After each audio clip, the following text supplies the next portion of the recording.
Alors que le discours de l'AMUCA sur la vérité des urnes porté par Martin Fayulu commençait à lasser certains Congolais qui voudraient aller de l'avant avec un président qui est déjà en place. Alors qu'il se présentait déjà des fissures évidentes dans le camp de l'AMUCA avec le rapprochement entre Katumbi et Tshisekedi. Alors que le nouveau pouvoir commençait à gagner la sympathie de certains Congolais qui étaient jusque-là sceptiques.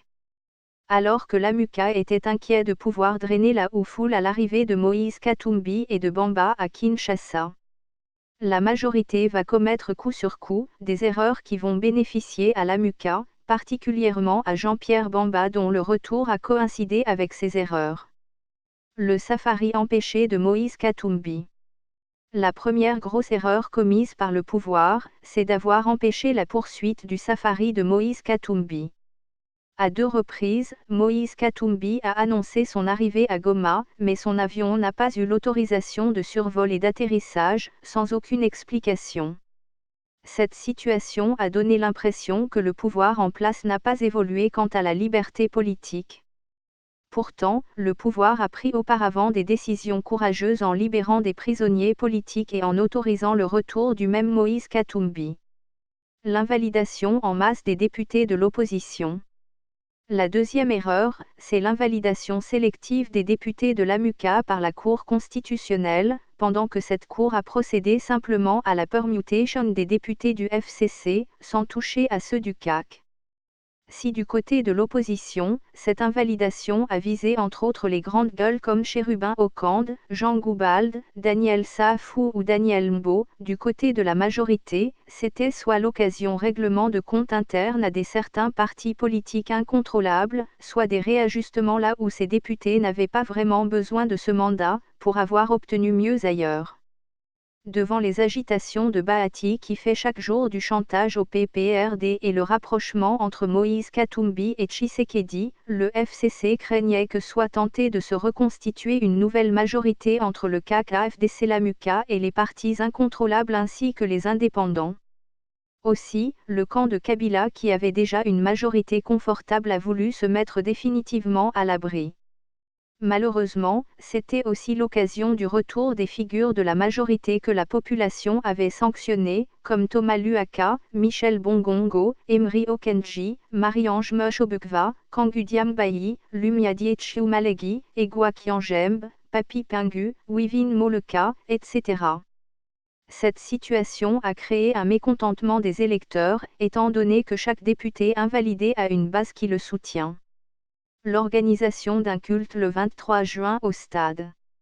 La troisième erreur de la majorité, c'est d'avoir programmé un culte auquel le président de la République devrait participer au stade des Martyrs, alors que le MLC avait déjà annoncé son meeting sur la place Triomphale.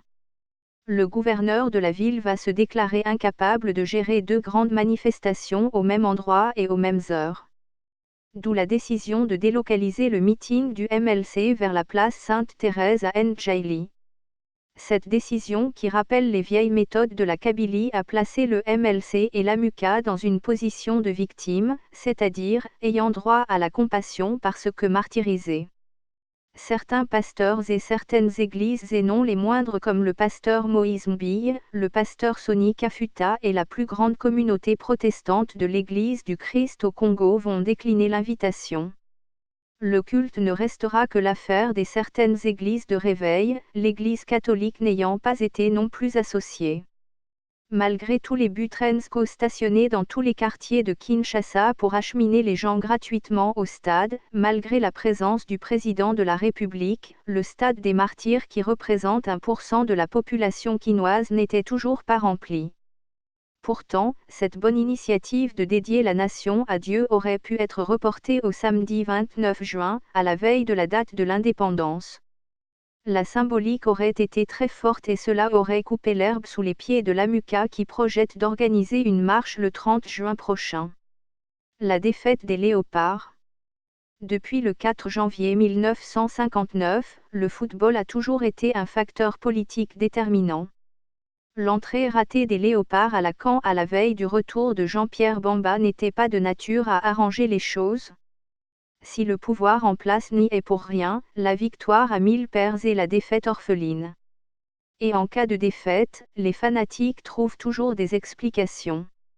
Alors les spéculations vont vers les erreurs commises dans les préparatifs, le fait d'avoir choisi l'Espagne qui n'a pas le même climat que l'Égypte pour se préparer, alors que les autres sont allés en Asie, les bons joueurs qui méritaient d'être en Égypte et qui ne le sont pas, l'entraînement manqué de la veille, parce que l'administration sportive n'a pas bien fait son travail, le classement effectué de l'entraîneur, etc. À cela, il faut ajouter la poisse. Joseph Kabila qui réunissait les sénateurs à Kingakati dans la matinée a pronostiqué pour 2-0 en faveur des Léopards. Ce sera 2 contre les Léopards. Tout cela a amené un climat de mécontentement et le fait de délocaliser le meeting vers la Tchangu aura été finalement une opportunité pour le MLC et l'AMUCA qui vont rencontrer une population déjà mécontente et qui ne cherchait qu'une occasion pour s'exprimer.